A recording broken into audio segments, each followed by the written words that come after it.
நம்முடைய கர்த்தரும் இரட்சகருமாய் இருக்கிற ஆண்டவராய் இயேசு கிறிஸ்துவினுடைய நாமத்தினாலே நான் உங்களை வாழ்த்துகிறேன்.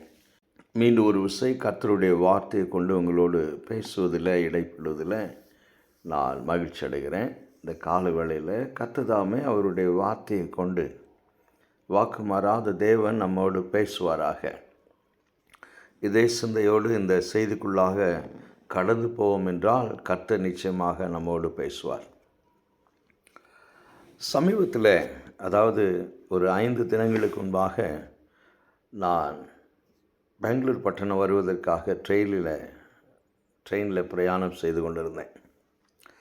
இந்த ட்ரெயின் ஒரு 4 மாநிலங்களுக்குள்ளாக கடந்து போகும். அதாவது தமிழ்நாட்டில் கோயம்புத்தூரில் துவங்கி கர்நாடக மாநிலத்திற்குள்ளாக கடந்து வந்து பின்பு ஆந்திராவுக்குள்ளாக போய் கடைசியாக மகாராஷ்டிரா மும்பை போகும்.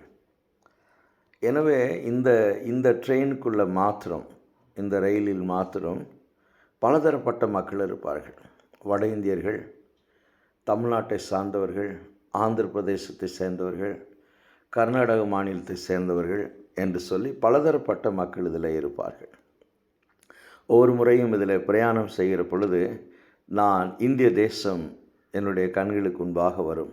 எப்படி பல பாஷைகள், பல கலாச்சாரங்கள், பல பழக்க வழக்கங்களை கொண்ட மக்கள் ஒரு பெட்டியில் பிரயாணம் செய்கிறார்கள், அதே போல் நம்முடைய தேசத்தில் எப்படி வித்தியாசமான மக்கள் இருக்கிறார்கள் என்ற எண்ணம் எனக்குள்ளாக கடந்து வரும். சில நேரங்களில் நான் இதை குறித்து கர்த்தருக்கு நன்றி சொல்வதுண்டு, ஜெபிப்பதுண்டு.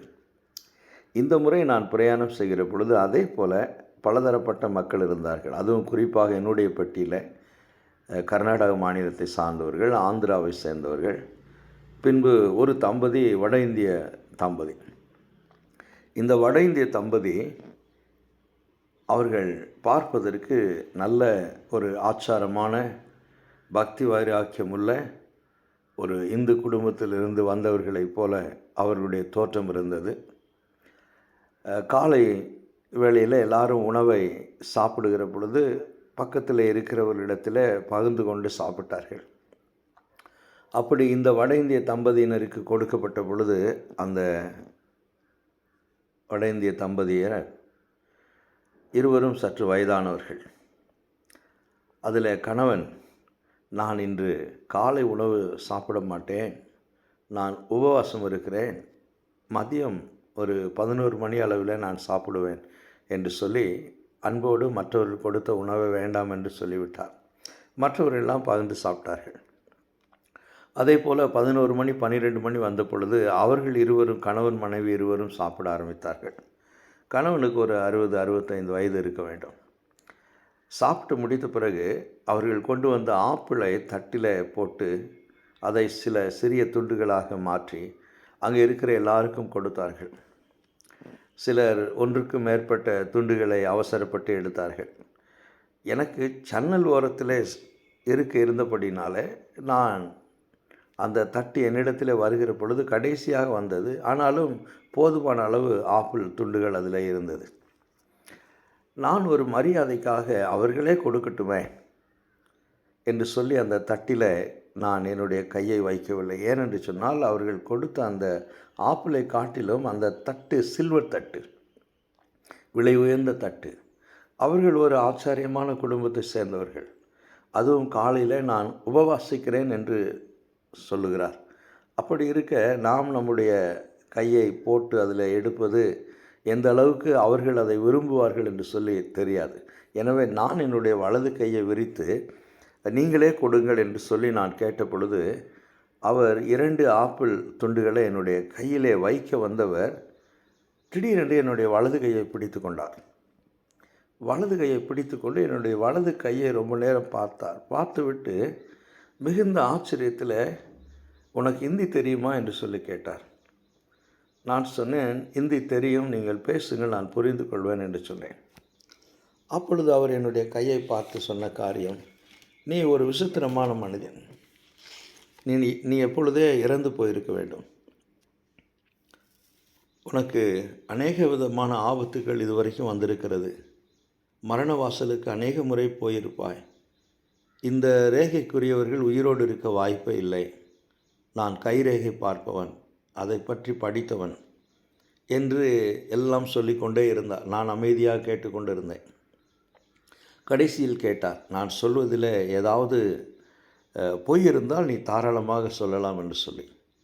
நான் சொன்னேன், நான் கடந்த சில ஆண்டுகளாக பலவிதமான வியாதிக்குள்ளாக கடந்து போனேன். இப்பொழுதும் எனக்கு சுகவீனம் இல்லை, பரிபூர்ணமான சுகமில்லை என்று நான் சொன்ன பொழுது அவர் தலையை பெருமையோடு ஆட்டிக்கொண்டிருந்தார். இதை பக்கத்திலிருந்து பார்த்தவர்கள் உடனே என்ன செய்தார்கள் என்று சொன்னால், போட்டி போட்டுக்கொண்டு என்னுடைய கையை பாருங்கள், என்னுடைய கையை பாருங்கள், என்னுடைய கையை பாருங்கள் என்று சொல்லி ஆணும் பெண்ணும் போட்டி போட்டுக்கொண்டு தங்களுடைய கையை நீட்டினார்கள். ஒருவர் சொன்னால், நான் புது வியாபாரம் ஆரம்பிக்கிறேன், செழிப்பாக இருக்குமா சொல்லுங்கள். இன்னொருவர் சொன்னால், நான் வீடு கட்ட இருக்கிறேன், வீடு கட்டி விற்க விரும்புகிறேன், நான் ரியல் எஸ்டேட் பிஸ்னஸ் பண்ணுகிறேன், அது எப்படி போகும் சொல்லுங்கள் என்றார். இன்னொரு வயதான தம்பதியினர், என்னுடைய பிள்ளைகளுக்கு திருமணம் செய்ய விரும்புகிறோம், அவர்கள் திருமண வாழ்க்கை எப்படி இருக்கும் சொல்லுங்கள் என்று சொல்லி கையை நீட்டினார்கள். இப்படி ஒவ்வொருவரும் கையை நீட்ட ஆரம்பித்தார்கள். அவரும் ஏதோ சொல்லிக்கொண்டே இருந்தார். இந்த சம்பவத்திற்கு சற்று நேரத்துக்கு முன்பாகத்தான் பொதுவாக ரயிலில் பிரயாணம் பண்ணுகிற பொழுது, நீண்ட பிரயாணமாக இருக்கும் என்றால் நான் ஏதாவது புத்தகத்தை எடுத்து படிப்பது பழக்கம். இந்த முறை வேதாகமத்தை படித்து கொண்டிருந்தேன். இந்த சம்பவத்திற்கு முன்பு தான் நான் நாளாகமத்தின் புஸ்தகம், அதாவது 2 நாளாகமத்தின் புத்தகத்தை படித்து சன்னல் ஓரத்திலே வைத்துவிட்டு நான் சன்னல் வழியே இயற்கை காட்சிகளை பார்த்து கொண்டு வந்தேன். அப்பொழுது இங்கே நடந்த சம்பவம், நான் வாசித்த வேத வசனம் என்னை அதிகமாக சிந்திக்க வைத்தது. என்னவென்றால், மனிதர்கள் எல்லாரும் தங்களுடைய எதிர்காலத்தை குறித்து அறிய ஆவலோடு இருக்கிறார்கள். தங்களுடைய எதிர்காலம் எப்படி இருக்கும், தங்கள் பிள்ளைகளுடைய வாழ்க்கை எப்படி இருக்கும், தாங்கள் செய்கிற தொழில் எப்படி இருக்கும், தங்களுடைய திருமண வாழ்க்கை எப்படி இருக்கும், எல்லாவற்றையும் மனிதர்கள் அறிய விரும்புகிறார்கள். ஒருவேளை நான் யோசித்து பார்த்தேன், மனிதன் சொல்லுகிறபடியே வாழ்க்கை நடக்கும் என்றால், வாழ்க்கையின் முடிவுகள் இருக்கும் என்றால் தெய்வம் எதற்கு? மனிதர்கள் பேசுகிறபடி, மனிதர்கள் கணிக்கிறபடி வாழ்க்கை இருக்கும் என்றால் தெய்வம் எதற்கு? யோசித்து பார்த்தேன். மனிதன் நடக்க போகிற சம்பவங்களை எல்லாம் முன்கூட்டியே அறிய முடியும் என்றால் அவனால் எல்லாவற்றையும் தடுத்து நிறுத்த முடியுமே? அப்படி யோசிக்கிற பொழுது, ஒருவேளை 2005 சுனாமி வருவதற்கு முன்பே மனிதன் கணித்து இவ்வளவு உயிர் சேதம் வரும் என்று சொல்லியிருந்தால் குறைந்தபட்சம் அநேக உயிர்கள் காப்பாற்றப்பட்டிருக்க முடியுமே? ஏன் 2005க்கு போக வேண்டும்? சமீபத்தில் கேரளாவில் வயநாட்டில் நடந்த அந்த பேரழிவு, பெரும் சேதாரம், இயற்கையின் சீற்றம் இன்றைக்கும் நினைத்தாலே இதயம் கனக்கிறது. அந்த சத்தங்களை கேட்கிற பொழுது, அந்த காட்சிகளை வலைதளத்தில் பார்க்கிற பொழுது இதயம் துடிக்கிறது.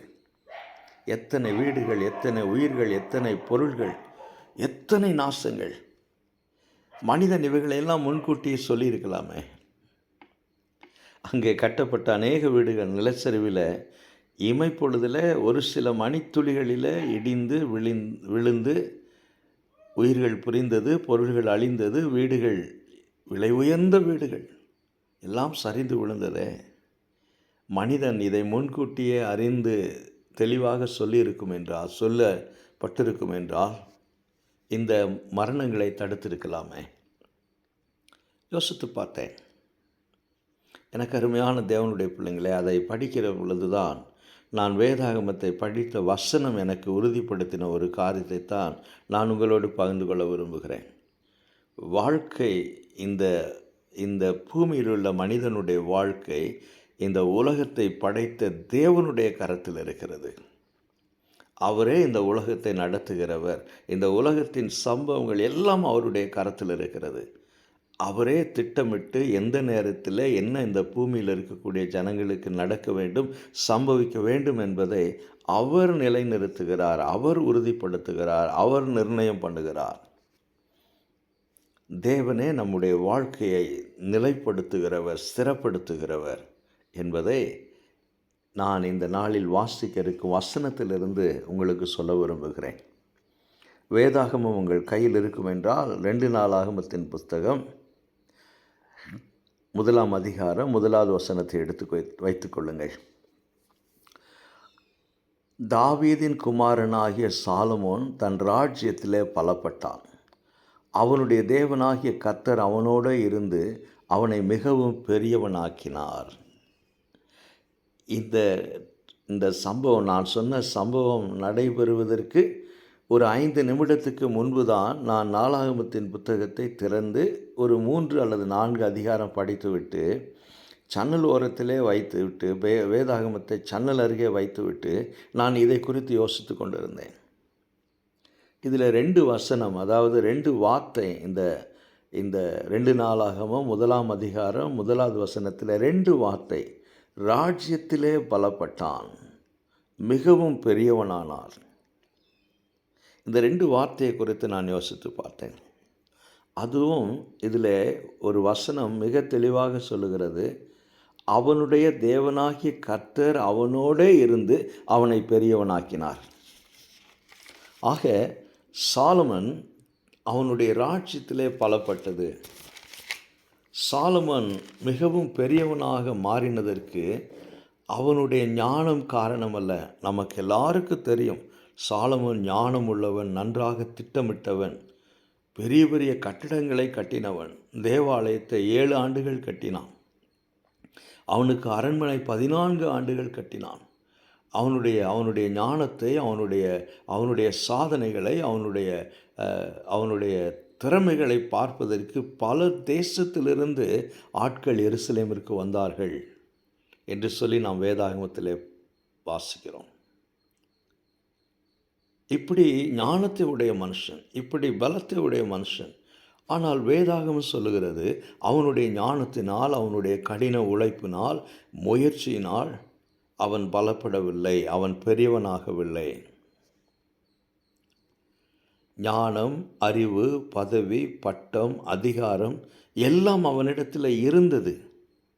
ஆனால் அவைகளினால் அவன் பெரியவனாகவில்லை, அவைகளினால் அவன் பலப்படவில்லை, அவைகளினால் அவன் சிறப்படவில்லை. தேவனாகிய கர்த்தர் அவனுடைய வாழ்க்கையை சிறப்படுத்தினார்.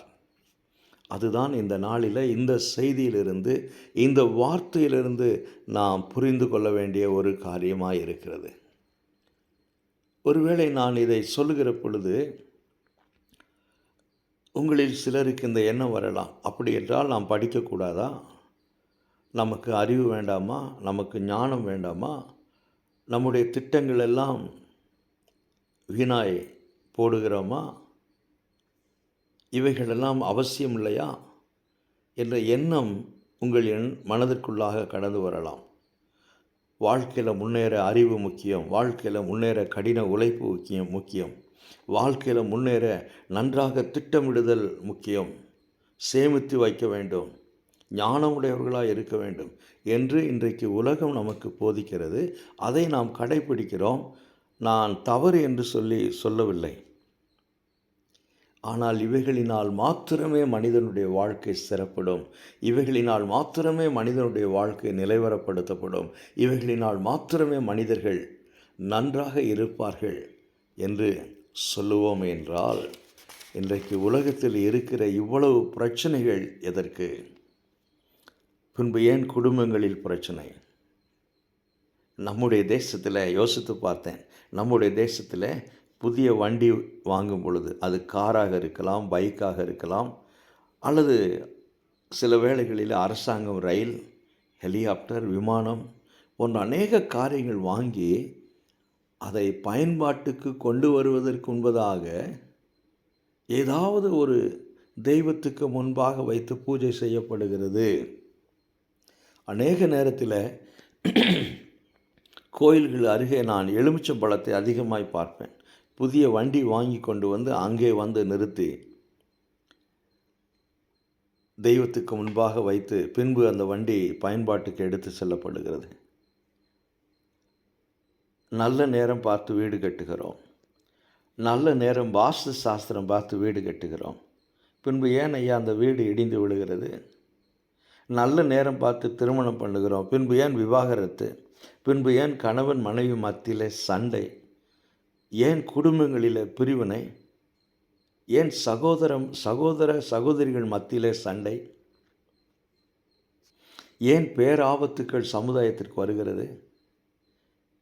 இன்றைக்கு நம்முடைய தேசத்தில் எதற்கெடுத்தாலும் சடங்கு, எதற்கெடுத்தாலும் சம்பிரதாயங்கள், எதை செய்தாலும், எந்த ஒரு காரியத்தை செய்தாலும் மனிதனுடைய ஆலோசனை கேட்டு, இது நல்ல நேரம், இது கெட்ட நேரம், இது வாஸ்து சாஸ்திரம், இது மனையடி சாஸ்திரம், இது அது என்று சொல்லி மனிதனுடைய ஆலோசனையை கேட்டுத்தான் காரியங்கள் நடத்தப்படுகிறது. ஆனால் அவைகள் எல்லாம் கடைசி வரைக்கும் சந்தோஷத்தோடு சமாதானத்தோடு இருக்கிறது என்ற கேள்வியை நாம் கேட்போம் என்றால் இல்லை. நான் ஒவ்வொரு முறையும் யோசித்து பார்ப்பேன். நம்முடைய நீதிமன்றங்களிலே அதிகமாய் நிலுவையில் இருக்கக்கூடிய வழக்குகள் குடும்ப விவாகரத்து வழக்குகள். ஐயா, அத்தனை திருமணங்களில் பெரும்பாலான 100% திருமணங்கள் நல்ல நேரம் பார்த்து தான் நடத்தப்பட்டது. பின்பு ஏன் ஒற்றுமை இல்லை? கர்த்தர் வீட்டை கட்டாராகில் கட்டுகிறவர்களின் பிரயாசம் விருதா. இதே சாலமோனுடைய சங்கீதம்தான். கர்த்தர் நகரத்தை காவாராகில் காவலர்கள் விழித்திருப்பது விருதா. என் வாழ்க்கையை கர்த்தர் கட்டவில்லை என்றால், என்னை கர்த்தர் பாதுகாக்கவில்லை என்றால், வேதாகமத்தின் தேவன், இந்த வானத்தையும் பூமியும் படைத்த தேவன், சகலத்தையும் இயக்குகிற தேவன், ஞானமுள்ள தேவன், இந்த பூமியை விசாரித்து நீர்ப்பாய்ச்சி செழிப்பாக்கி திருத்தி தானிய விளையும்படியாய் செய்து மனிதர்களுக்கு ஆகாரம் கொடுக்கிற தேவன், மிருகஜீவன்களுக்கு பசியை போக்கும்படியாய் இந்த பூமியிலே மழையை பெய்விக்கிற தேவன், அவரை பற்றி தான் ஐயா வேதாகம் சொல்லுகிறது. இந்த வேதாகமத்தில் அவர் குறித்த காலங்கள், அவர் குறித்த நேரங்கள், மனிதனுக்கென்று மனுக்குலத்திற்கென்று அவர் நியமித்த திட்டங்கள் நடந்தே தீரும் என்பதைத்தான் நாம் வேதாகமத்திலே பார்க்கிறோம். ஆக கடின உழைப்பு வேண்டாம் என்று சொல்லி வேதாகம் சொல்லவில்லை. கடின முயற்சி வேண்டாம் என்று சொல்லி வேதாகம் சொல்லவில்லை. நாம் திட்டமிடக்கூடாது என்று சொல்லி வேதாகம் சொல்லவில்லை. நாம் படிக்கக்கூடாது என்று சொல்லி வேதாகம் சொல்லவில்லை. நமக்கு ஞானம் வேண்டாம் என்று சொல்லி வேதாகம் சொல்லவில்லை.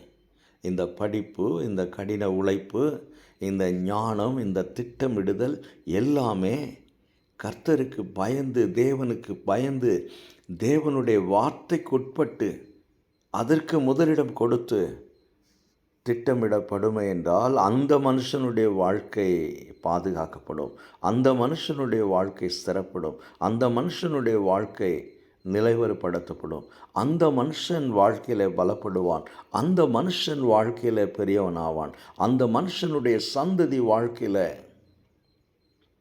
பெரியவர்களாக கடந்து போவார்கள். 2 தினங்களுக்கு முன்பாக ஒரு வீட்டிற்கு ஜெபிக்கும்படியாக போனேன்.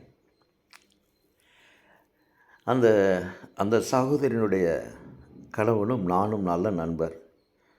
அவர் இந்த கொரோனாவுக்கு முன்பு ஒரு திடீர் சம்பவத்தினால் அவர் இறந்து விட்டார். நாங்கள் பல வருடங்களாக நண்பர்கள்.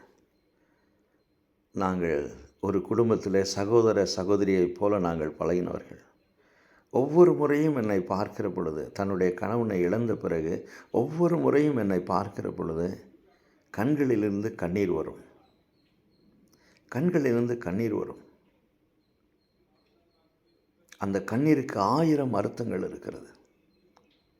நல்ல ஒரு சகோதரி, கர்த்தருக்குள்ளாக பயந்து தன்னுடைய குடும்பத்தை நடத்தக்கூடிய ஒரு சகோதரி, அவங்களுடைய கண்களில் கண்ணீர் வரும். அதை பார்க்கிற பொழுதெல்லாம் எனக்கு மனதில் மிகுந்த ஒரு வருத்தம் வரும். சில நேரங்களில் கர்த்தாவே ஏன் என்று கேட்க கூட மனதில் ஒரு ஆவல் வரும். ஆனால் நான் யார்? நாம் மண்ணான மனிதர்கள்.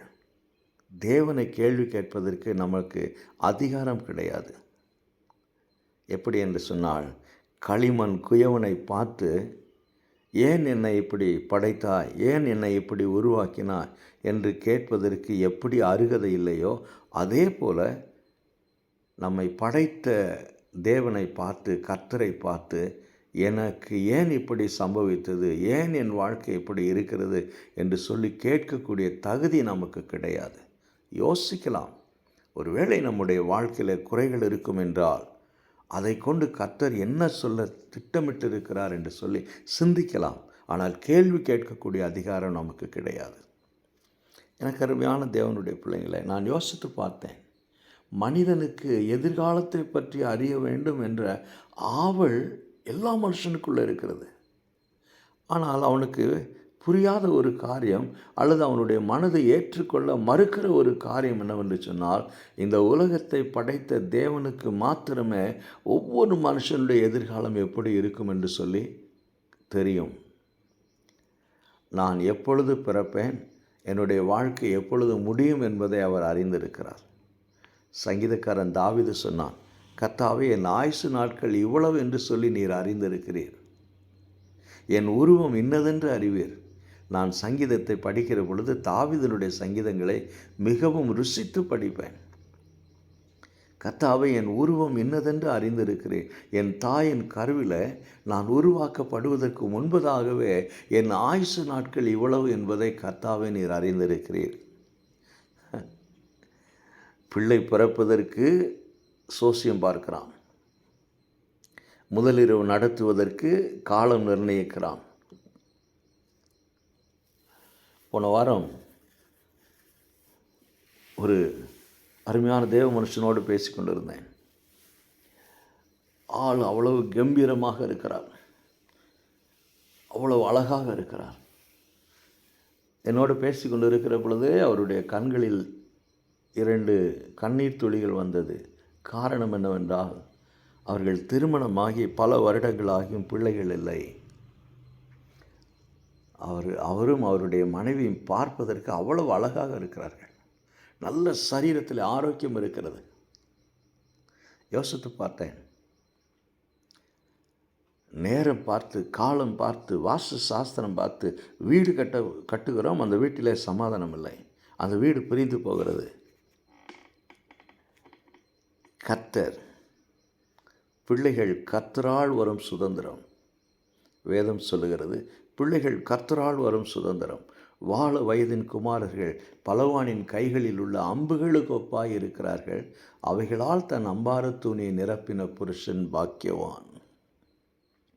சில வேளைகளில் யோசித்து பார்த்து ஆச்சரியமாக இருக்கும். யோசித்து பார்த்தாலும் பதில் கிடைக்காது. எப்படி என்று சொன்னால், ரயில் நிலையங்களில் நான் அதிகமாக பிரயாணம் பண்ணுகிறபடினாலே அதிகமாக அநேக காரியங்களை வாழ்க்கையில் பார்க்கிறேன். சமீபத்தில் ஒரு பெண் 3 பிள்ளைகளை வைத்திருக்கிறாள். 7 வயது, 5 வயது, 3 வயது என்று சொல்லி 3 பிள்ளைகளை வைத்திருக்கிறார்கள். அந்த 3 பிள்ளைகளுக்கும் படுப்பதற்கு இடம் கிடையாது. ரயில்வே ஸ்டேஷனில் பிளாட்ஃபார்மில் ஒரு பழைய துணியை போட்டு படுத்திருக்கிறாங்க. அந்த பிள்ளைகள் பக்கத்தில் இருந்து சாப்பிடுகிறவர்கள், பிஸ்கட்டு, சிப்ஸு இதெல்லாம் வாங்கி சாப்பிடுகிறவர்களுடைய முகத்தை போய் பார்க்கிறது. சில மாதங்களுக்கு முன்பு எனக்கு பசிக்கிறது, ஆகையினால கடையில் போய் ஏதாவது வாங்கி சாப்பிடலாம் என்று சொல்லி அங்கே போன உடனே ஒரு பிள்ளை பக்கத்தில் வந்து என்னுடைய சட்டையை அப்படியே சுரண்டி கை காண்பிக்கிறது. யோசித்து பார்த்தேன். அவர்களுக்கு 3 பிள்ளைகள். அவர்களுக்கு 3 பிள்ளைகள். படுப்பதற்கு இடம் கிடையாது, சரியான துணி கிடையாது, ஆகாரம் கிடையாது. அவர்களுக்கு 3 பிள்ளைகள். இங்கே ஒரு மனுஷன் கம்பீரமாக இருக்கிறான், வாட்ட சாட்டமாக இருக்கிறான். படித்த மனிதன், அறிவு இருக்குது, அழகு இருக்குது, வருமானம் இருக்குது, சொத்து இருக்குது, சுகம் இருக்குது. ஆனால் பிள்ளைகள் இல்லை. வாழ்க்கை கர்த்தருடைய கரத்தில் இருக்கிறது. உயர்வு தாழ்வு எல்லாம் கர்த்தருடைய கரத்தில் இருக்கிறது. தேவன் நம்முடைய வாழ்க்கையை நிர்ணயம் பண்ணுகிறார். நீதிமொழிகள் 21ஆம் அதிகாரம் 31வது வசனத்திலே வாசிக்கிறோம், குதிரை யுத்தத்திற்கு ஆயத்தப்படும், ஜெயம் கர்த்தரால் வரும். குதிரை யுத்தத்துக்கு ஆயத்தப்படலாம். நான் ஒரு குதிரையைப் போல இருந்து என்னுடைய வாழ்க்கையை திட்டமிடலாம், யோசிக்கலாம், சேமித்து வைக்கலாம், படிக்கலாம், எல்லாம் திட்டமிடலாம். ஆனால் ஜெயம், வெற்றி, சமாதானம், சந்தோஷம் எல்லாம் பணத்தினால், அறிவினால், ஞானத்தினால், கடின உழைப்பினால் வருவது கிடையாது. அது தேவனே கொடுக்க வேண்டும். அவரே கொடுக்க வேண்டும். அவரே கொடுக்கிறவர். யுத்தத்துக்கு ஆயத்தப்பட்டாலும் ஜெயம் கர்த்தரால் வரும். அது மாத்திரமல்ல, நீங்கள்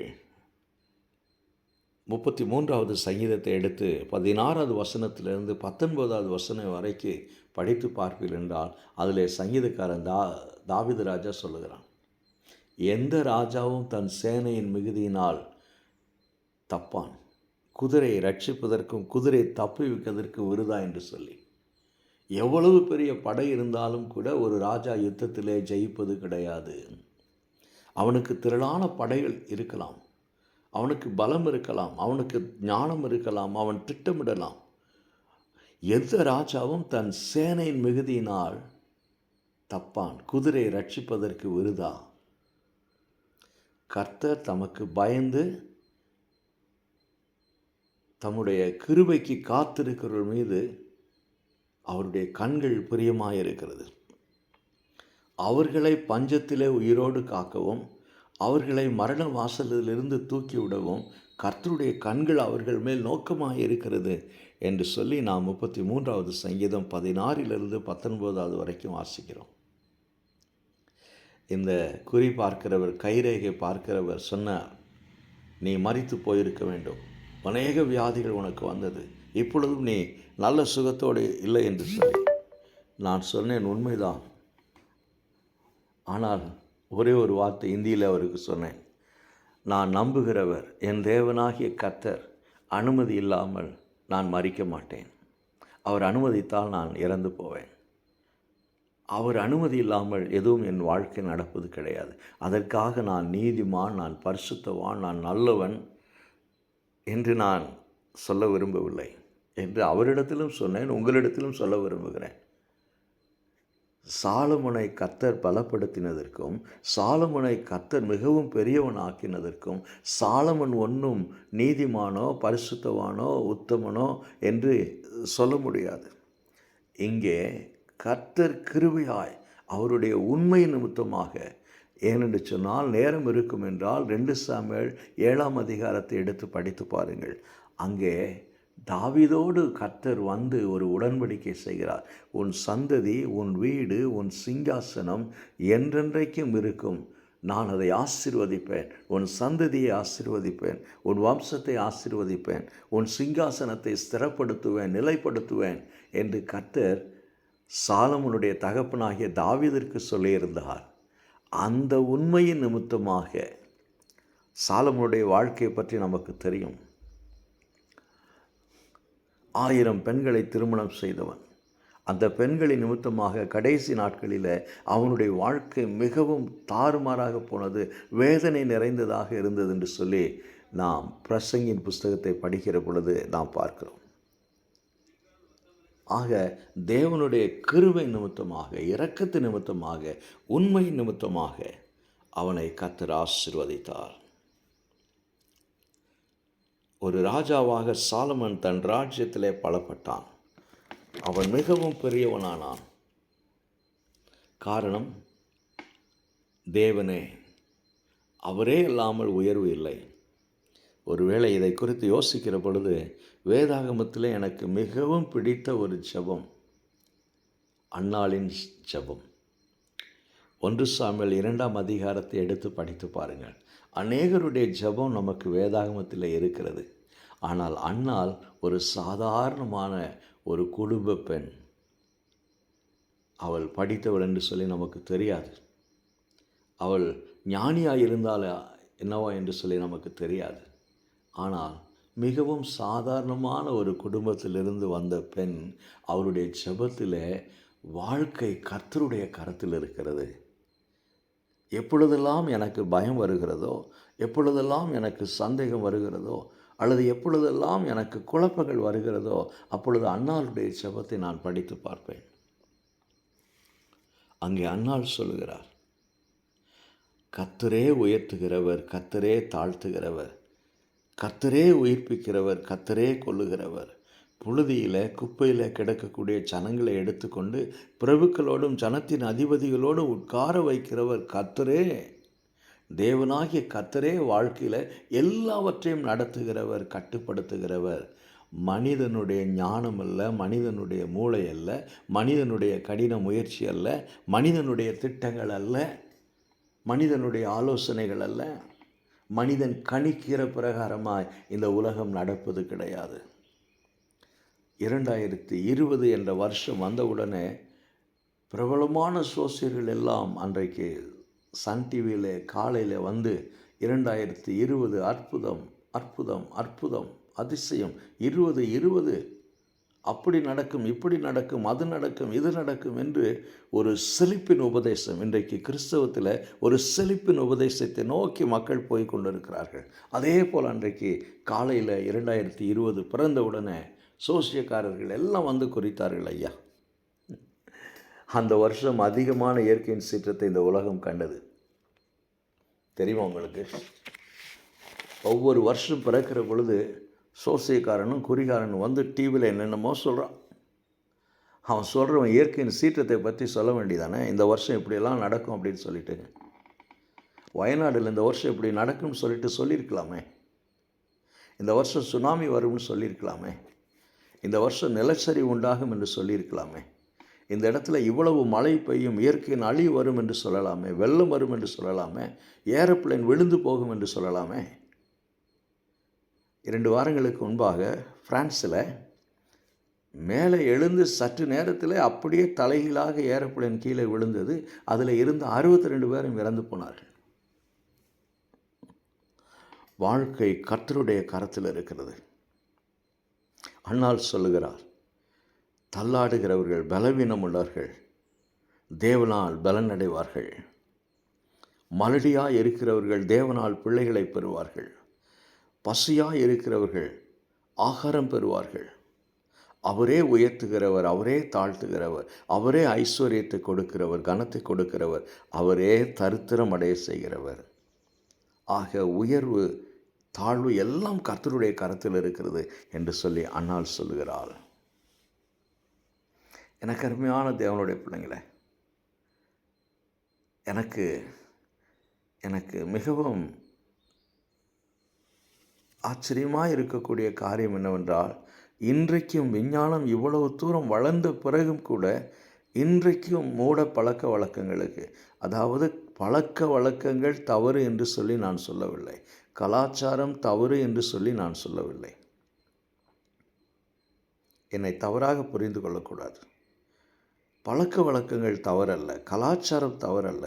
நம்முடைய முன்னோர்கள் நமக்கு கற்றுக் கொடுத்த நல்ல பழக்க வழக்கங்கள் தவறே கிடையாது. சில கலாச்சாரங்களிலே நான் பார்ப்பேன், பெரியவர்களை பார்த்த உடனே அவர்களுடைய காலை தொட்டு வணங்குவார்கள். அவர்களுடைய காலை தொட்டு வணங்குவார்கள், அல்லது பெரியவர்களை பார்த்த உடனே எழுந்து நிற்பார்கள். இன்றைக்கு கொஞ்சம் கொஞ்சமாக அது குறைந்து கொண்டே வருகிறது. மெஞ்ஞானம் மறைந்து அஞ்ஞானம் வளர்ந்து கொண்டிருக்கிறது.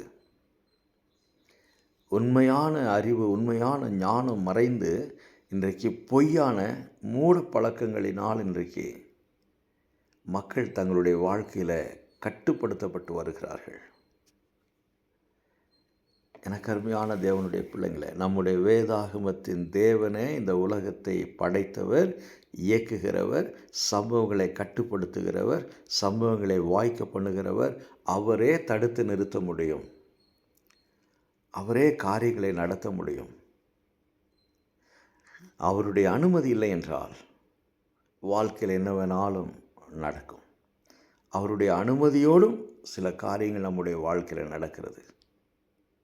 சரி, இந்த வசனம், அதாவது 2 நாளாகமத்தின் புஸ்தகம் 1ஆம் அதிகாரம், சாலமன் பலப்பட்டான், கர்த்தர் அவனோடு கூட இருந்து அவனை மிகவும் பெரியவனாக்கினார் என்ற இந்த வார்த்தை நமக்கு சொல்ல விரும்புகிற காரியம் என்ன? வேதாகமத்தை படிக்கிற நமக்கு, தேவனுடைய பிள்ளைங்களுக்கு இந்த வார்த்தை நமக்கு சொல்ல விரும்புகிற காரியம் என்ன? 3 காரியங்கள். முதலாவது, நம்முடைய வாழ்வில் நாம் நமது பிள்ளைகள் உயர்த்தப்பட்டு பூமிக்குரிய சிலாக்கியங்களினால் ஆசீர்வதிக்கப்பட்டு இருக்கிறோமா? அப்படி இருப்போம் என்றால் கர்த்தரே நமக்கு இந்த உயர்வை கொடுத்தார், கர்த்தரே இந்த ஆசீர்வாதத்தை கொடுத்தார், கர்த்தரே இந்த மேன்மையை நமக்கு கொடுத்தார் என்று அவருக்கு கனத்தை மகிமையை செலுத்துவோம். இரண்டாவதாக, ஏனென்று சொன்னால் நமக்கு நன்றியுள்ள இருதயம் வேண்டும். இந்த காலையில் எழுந்தவுடனே, கர்த்தாவே, என் இருதயம் நன்றியாக இருக்க வேண்டும், என் இருதயம் உண்மையாக இருக்க வேண்டும், நான் கீழ்ப்படியக்கூடியவனாக இருக்க வேண்டும், நான் பரிசுத்தமுள்ளவனாக இருக்க வேண்டும் என்று சொல்லி, கர்த்தாவே நான் விரும்புகிறேன் என்று ஒவ்வொரு நாளும் படுக்கையிலிருந்து காலை எடுத்து வைக்கிற பொழுது நான் எடுத்து வைக்கிறேன். ஏனென்று சொன்னால் நம்முடைய இருதயம் மகா கேடும் திருக்கும் உள்ளது என்று சொல்லி எரேமியா புத்தகத்தில் வாசிக்கிறோம். எவ்வளவுதான் நம்ம செபித்தாலும் ஏதோ ஒரு காரியத்தில் அது தாறுமாறாய் சிந்திக்கிறது. உயர்த்தப்பட்டிருப்போம் என்றால் நமக்கு தாழ்மையுள்ள சிந்தை வேண்டும், எளிமையான சிந்தை வேண்டும். பெருமைகளெல்லாம் மனமேட்டிமையால் நம்முடைய வாழ்க்கை நிரப்பப்படக்கூடாது. இது முதலாவது நாம் பெற்றுக்கொள்ளக்கூடிய அறிய வேண்டிய செய்தி. இரண்டாவதாக, ஒருவேளை வறுமையில், ஒருவேளை வெறுமையில், குறைவில், தாழ்வில் இருக்கிறோமா? ஐயோ, எவ்வளவு நாளைக்கு நான் இப்படி இருப்பேன் என்ற எண்ணத்தோடு நீங்கள் போராடி கொண்டிருக்கிறீர்களா? ஒரு நம்பிக்கையான வார்த்தை இந்த வசனம் நமக்கு சொல்லுகிறது. நம்முடைய தேவனால் நம்மை உயர்த்த முடியும், நம்முடைய தேவனால் நம்முடைய வறுமையை மாற்ற முடியும், நம்முடைய தேவனால் நம்முடைய வியாதியை மாற்ற முடியும், நம்முடைய தேவனால் நம்முடைய கனவீனத்தை மாற்ற முடியும். நம்முடைய தேவனால் நாம் இருக்கக்கூடிய இந்த சிறுமைப்பட்ட சூழ்நிலையிலிருந்து நமக்கு விடுதலை கொடுக்க அவரால் முடியும், அவரால் உயர்த்த முடியும். ஒருவேளை நான் குப்பையில் இருக்கக்கூடிய மனிதனைப் போல இருக்கிறேன், ஒருவேளை நான் தூசியில் கிடக்கக்கூடிய மனிதனைப் போல உடைந்து போயிருக்கிறேன் என்று சொல்லி யாராவது நினைப்பீர்கள் என்றால் அன்னாளை நினைத்து கொள்ளுங்கள். அவரே உங்களை பிரபுக்களோடும் சனத்தின் அதிபதிகளோடும் உட்கார வைக்கிறவர், வாழ்க்கையை மாற்றுகிறவர், கண்ணீரை மாற்றுகிறவர், துக்கங்களை மாற்றுகிறவர் அவரே. மூன்றாவதாய் பார்க்கிற பொழுது, ஒவ்வொரு நாளும் தேவன் நம்மோடு இருக்கும்படியாக அவருடைய பிரசன்னத்தை தேடுவோம். ஒவ்வொரு நாளும் இந்த வசனம் மிக தெளிவாக சொல்லுகிறது, அவனுடைய தேவனாகிய கர்த்தர் அவனோடு இருந்து, அவனுடைய தேவனாகிய கர்த்தர் அவனோடு இருந்து அவனை மிகவும் பெரியவனாக்கினார். ஆக சாலமன் பலப்பட்டதற்கும் பெரியவனாக மாற்றப்பட்டதற்கும் தேவனாகிய கர்த்தர் அவனோடு கூட இருந்தார். கர்த்தருடைய பிரசன்னம் அவனோடு கூட இருந்தது. எனக்கு அருமையான தேவனுடைய பிள்ளைங்களே, இந்த மூட பழக்க வழக்கங்கள் எல்லாவற்றையும் விட்டுவிட்டு கர்த்தருடைய பிரசன்னத்தை தேடுவோம், கர்த்தருடைய சமூகத்தை தேடுவோம். அந்த கர்த்தருடைய சமூகம் மாத்திரமே நம்மோடு கூட இருந்து நம்மை உயர்த்தும், நம்மை ஆசீர்வதிக்கும், நமக்கு விடுதலை கொடுக்கும், நம்முடைய துக்கங்களை மாற்றும், நம்முடைய வெறுமையை மாற்றும், நம்முடைய சிறுமையை மாற்றும், நம்முடைய கண்ணீரை மாற்றும், எல்லாவற்றையும் மாற்றக்கூடிய சர்வ வல்லமுள்ள தேவன் நமக்கு இருக்கிறார் என்பதை உணர்ந்து அவருடைய சமூகத்தை தேட வேண்டும், அவருடைய வார்த்தையை தேட வேண்டும்.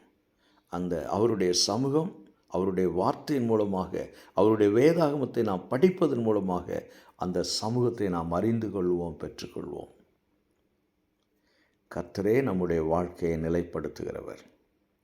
கர்த்ததாமே இந்த வார்த்தையை கொண்டு உங்களோடு பேசுவாராக, உங்களை ஆறுதல் படுத்துவாராக, உங்களை சமாதானப்படுத்துவாராக. கர்த்தர் உங்களோடு இருப்பாராக. ஆமென். இனிமையிலும் இயேசுவின் நாமம் திவ்ய மதுரமாவே, அதை தேடிய நாடி ஓடிய வருவீர் திருச்சபையானோரே. இனிமையிலும் இயேசுவின் நாமம் திவ்ய மதுரமாவே.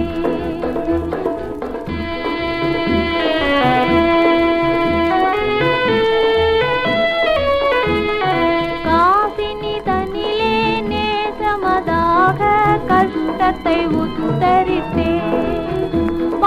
கசடதை அறுத்து சாபத்தை தொலைத்தார் கண்டுணர் நீ மனமே. தேனினி மயிலும் இயேசுவின் நாமம் திவ்ய மதுரமாவே.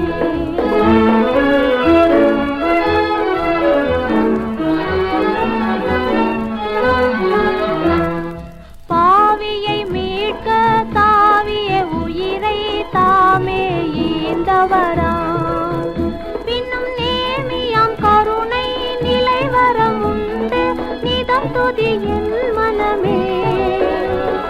தேன் இனி மயிலும் இயேசுவின் நாமம் திவ்ய மதுரமாவே.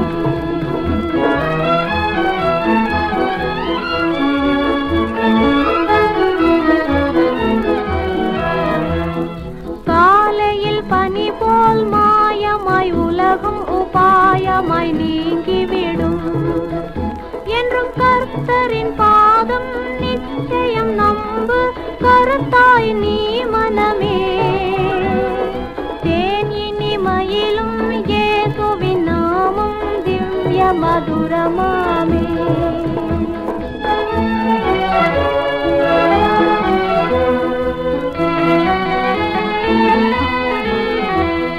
துன்பத்தில் இன்பம் தொல்லையில் நல்ல துணைவராம் நேசரிடம் நீ அன்பதாய் சேர்ந்தால் அணை துணை காப்பார் ஆசைக்குள் நீ மனமே.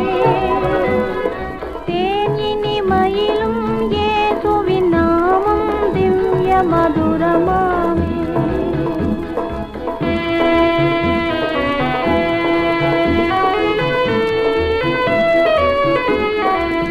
பூலோகத்தாரும் மேலோகத்தாரும் புகழ்ந்து போற்று நாமம் அதை பிடித்து கொண்டால் தான் பேரின்ப வாழ்வை பெறுவாய் நீ மனமே. தேன் இனி மயிலும் இயேசுவின் நாமம் திவ்ய மது